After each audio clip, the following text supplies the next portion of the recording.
What's going on, everybody? Tiger here, back for another video. So the other day we kind of went over the three different analysis that I use for figuring out what I want to trade. And remember, that was the fundamental analysis, the sentimental analysis, and technical analysis, all in that order. So what I thought I'd do today is just do a super quick video over fundamental analysis. It's not going to get too in depth, but it's just kind of it's going to give you a little more detail on what fundamentals I look for each day, daily, weekly, to decide what I'm going to trade. So let me just pull that up real quick, and we'll go through that. So yeah, so I mean, like I said the other day, the fundamentals, which I have coded in darker green, that's really the important part. That's the moneymaker. If we revisit number one, like I say, that's one of the first things I do in the morning is just take a look at Yahoo, take a look at some of these websites I have, Forex Factory, Daily FX, et cetera, and X Twitter. X Twitter, I use that all the time, and I usually just follow specific people, whether that's different Forex sites. Again, I'm a Forex trader, so I follow different people that do postings on Forex. And then some of these other sites, as far as economic report sites that have social sites as well, if that makes sense. So I don't use Twitter to mess around and socialize on there. I strictly use it as a tool. So, but number one, the one thing that I want to point out on this shouldn't take me but just a minute or two in the morning max. I don't care too deeply about what is going on in the world, other than the fact of if it's something major, if it's like a big, gigantic breaking event, worldwide event, national event, domestic, whatever, I just want to know about it so that I know not to place a trade around that news event. Because whenever things happen, whether it's war or obviously back when COVID was going on or anything that just disrupts the day or the week or the month, it's important to know about those things just so I know to stay the heck away from trading during those very volatile times. So that's a very quick snippet on number one.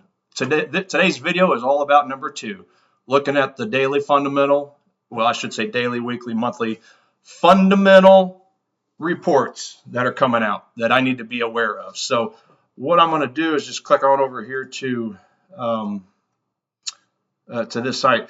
So this is just a quick list of the economic reports that are the most important to me for me to follow.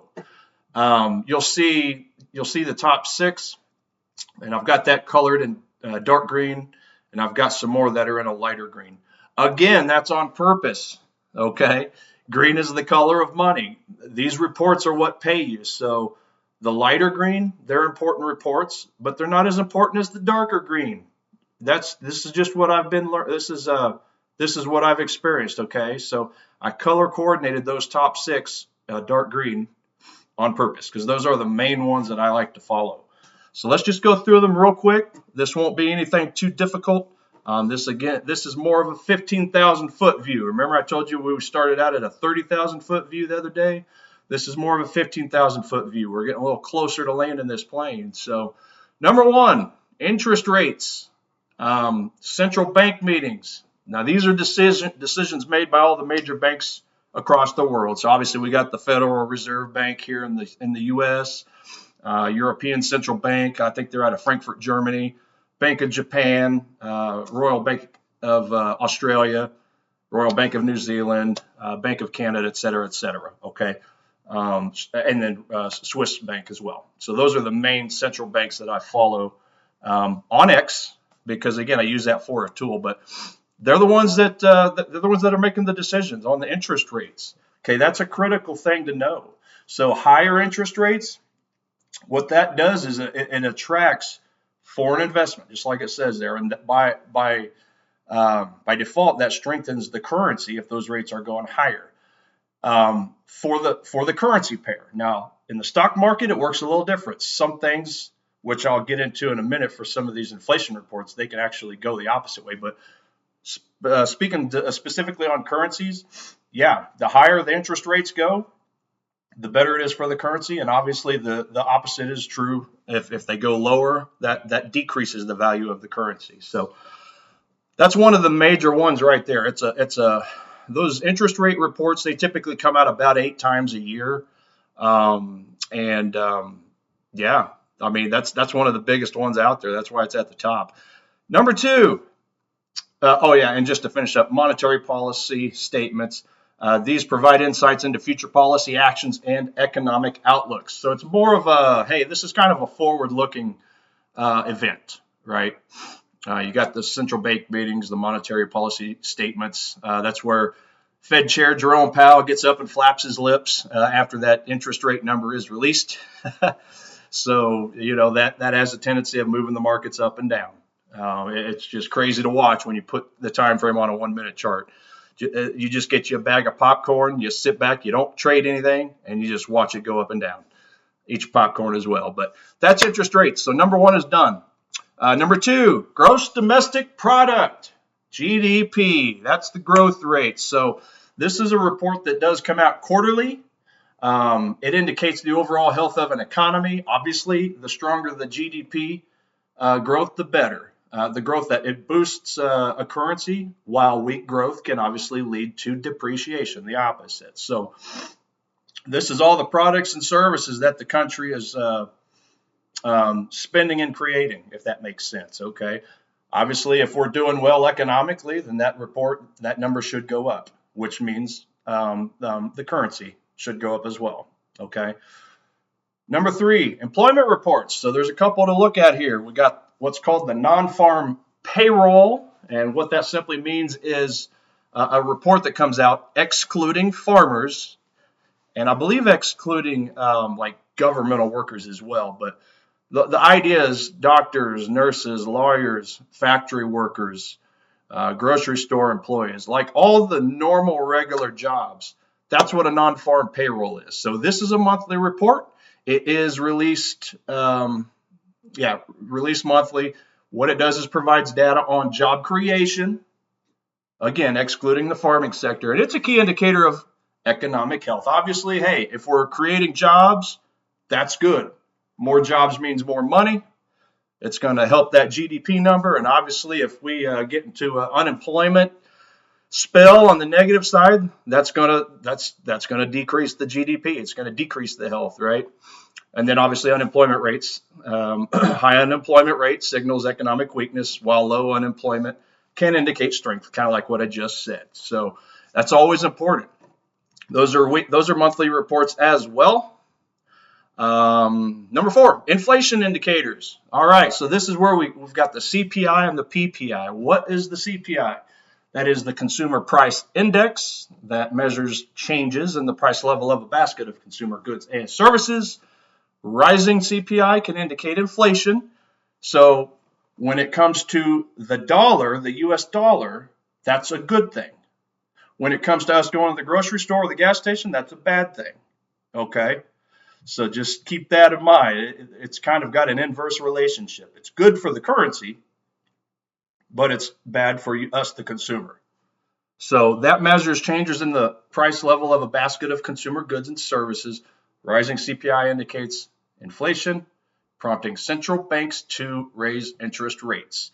So there's a lot of different things that help the central banks decide if and when and how frequently to raise or lower interest rates. This all kind of comes together in a big old jigsaw puzzle, for lack of a better explanation.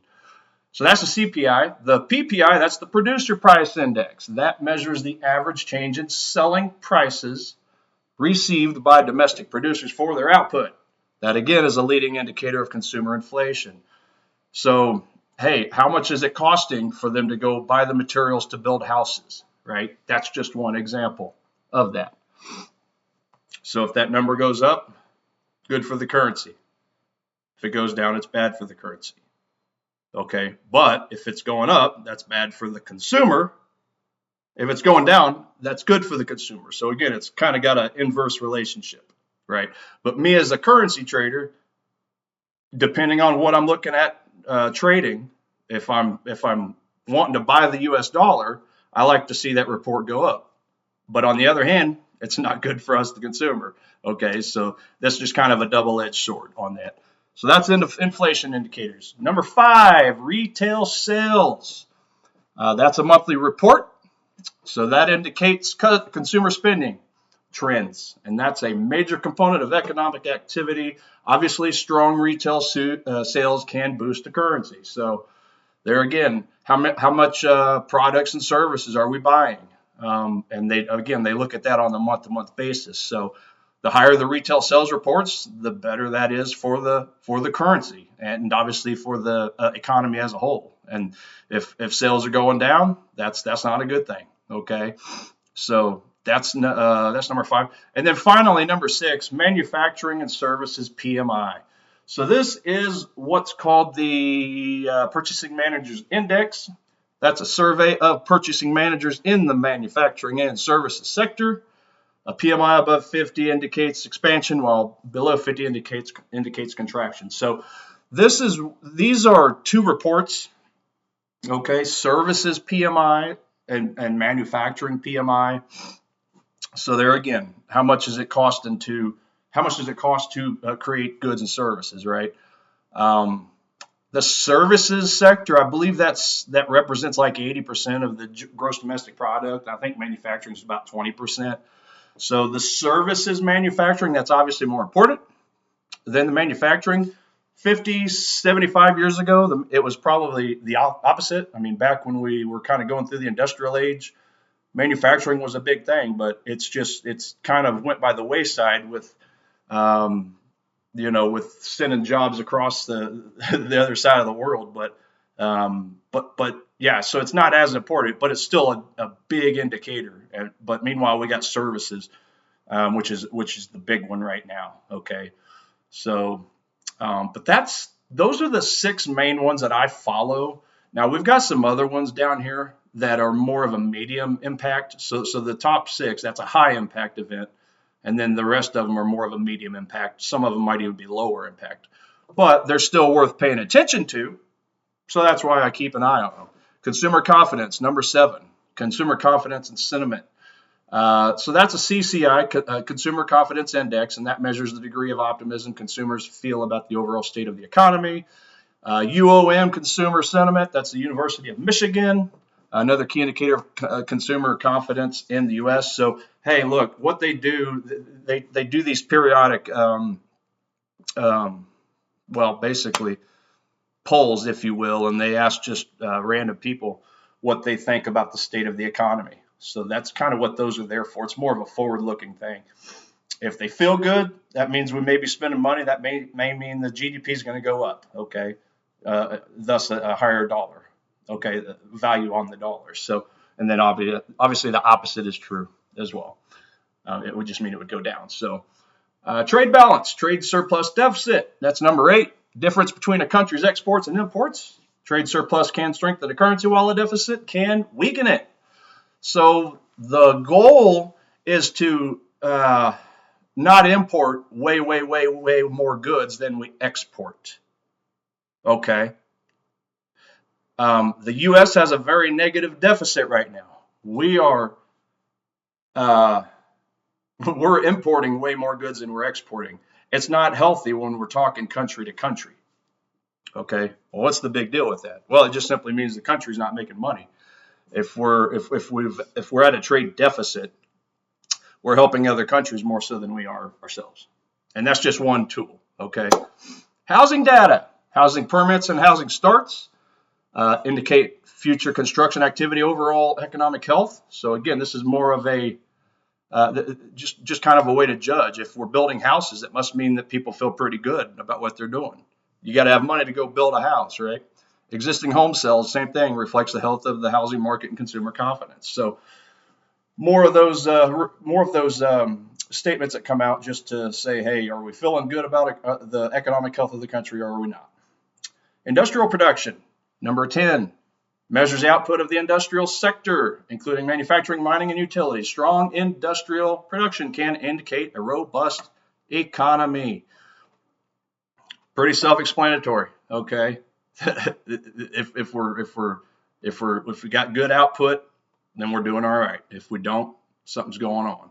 Number 11, balance of payments. Current account includes the trade balance. Net income from abroad and net transfers. Surplus, again, signals a strengthening currency while a deficit can weaken it. So a lot of these, I mean, listen, these reports come out, and for a short time they may make the dollar or whatever currency you're trading go up and down sideways like crazy, like a telemetry machine, just goes crazy. A lot of times it will stop. It may just be a short-term thing, but again, we're going further down the list, so they're just not as significant. Government budget reports. Fiscal deficit and surplus indicates the financial health of the government. Large deficits can lead to a currency depreciation. Commodity prices, oil prices, gold prices, especially important for commodity currencies like the Canada dollar and the Russian ruble. I don't trade the Russian ruble, so I don't really care about that one, but I do trade the Canadian dollar. So I like to look at the value of oil and gold to help determine. It's what they call commodity currencies. Okay. Number 14, political events and stability, elections, geopolitical tensions. Obviously, those cause significant volatility in the markets. Okay, not just the currency markets, but everything. Obviously, those are more, bi-yearly or 4 years or 6 years, depending on what part of the country is having elections. But yeah, that really turns the markets upside down, good or bad. So it's always like this past election we had in November. I mean, I wasn't doing a lot of trading around those days, leading up to and even right after the election, just because it doesn't matter. I mean, it's just going crazy, right? The last thing you want to do is get into a trade and then it just wipe you out like that. So it's good to be careful around things like that. And then number 15, other important reports, durable goods orders. Okay, this is a pretty good one. That's another one that indicates the strength of the manufacturing sector. What's a durable good? What the heck is that? Well, that's a good that's, I believe it's 3 years. It's a good that you buy, but not necessarily all the time, like not a repeat, like gas, food. You buy that stuff all the time. Durable goods, that's 3 years or more. It's going to last 3 years or more. If you're buying a couch, if you're buying a car, if you're buying a boat, right? That's durable goods. If those numbers are looking good, that means that we not only have enough money to pay for our daily lives, but now we're going out and buying some nicer things. Okay, new clothes, another good example. So that's a report all by itself, just to see how we're doing above and beyond our daily necessities. And then finally, business inventories reflects the stock of goods held by businesses, indicating future production levels. So that's pretty self-explanatory. That's pretty well it. Now, like I tell you, I paid the most attention to the top 6. Interest rates, GDP, the non-farm and the unemployment rates, the consumer price index and the producer price index, okay, to see where the inflation's going, the retail sales numbers, and then again, the purchasing managers index for the manufacturing and the services. Those are the top 6. Well, I guess it'd be 8 reports because, like I said, that's one, and then you got the services PMI. So that's technically 8 reports, but I have it in 6 here. I just combined 2 of them. So, yeah, that's it. I mean, that's it. And then I just wrote some more notes down here. Tips for Forex traders. I'm a Forex trader. Use an economic calendar to keep track of the release dates and times. How the hell do we do that? Well, glad you asked. Glad I asked for you. So I have a calendar right here, and I can just go, and put in like whatever. I put in all the currencies that I trade. So up here we got the high impact, we got the medium impact. If I only want to see the high impact, then it's going to show me all the different ones: the growth, inflation, the inflation, employment, central bank rates, everything we just kind of went over. Hit apply, and then I could select whatever this week, just as an example. And now it's going to show me all the reports per day of the week. And then obviously the currency and then the report that's attached to it. There's retail sales right there we just talked about. The federal funds rate that we just had on, I believe it was Wednesday. Forecasted 4.5%, which basically meant they were going to keep the rates the same. So that was the forecast, and then it was the actual number. So it didn't really move markets a ton right out of the gate, but yeah, it's really cool to use this report because not only do you see what the previous number was the previous month or the previous week or quarter, which depending on the report, but it's going to show you what the economists predicted, which is the forecast, okay, right there, forecast, and then as soon as that report's released, then it'll populate over here. If it's green, that means that was good for the currency. It beat expectations. If it was red, it was bad for the currency. It did not meet expectations. It was lower than expectation. So that would make the currency go down, in theory. But sometimes you get a lot of reports that come out all at once. So that's where price is just doing this. It may go up and down like crazy before it finally balances out and picks a direction up or down to go. So, but anyway, that's what I use, forexfactory.com, just as an example. There's some other calendars I like to use as well. Market expectations. What did I write here? Pay attention to market consensus and how actual data compares to expectations. So that's what I just went over. The economists give their projections, and then the real number comes out, and then we base buy and sell around that. Volatility. Be prepared for increased volatility around major economic releases.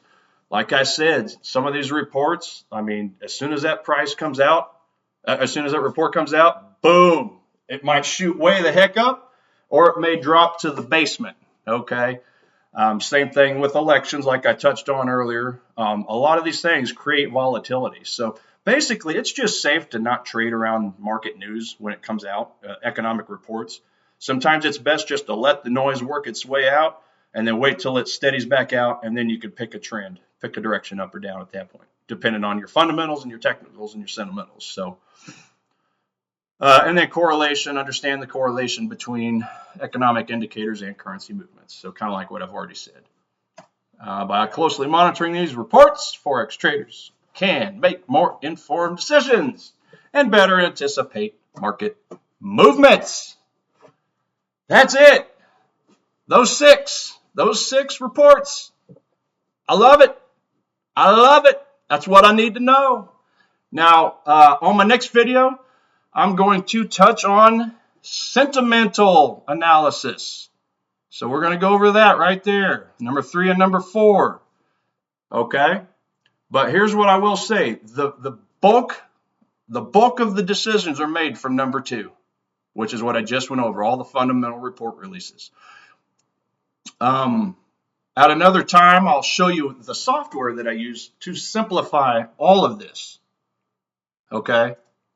It's going to simplify these top 6 fundamental reports, and it's going to put it all on one sheet, and it's going to pull all the info from specific sources so that I have a one-pager.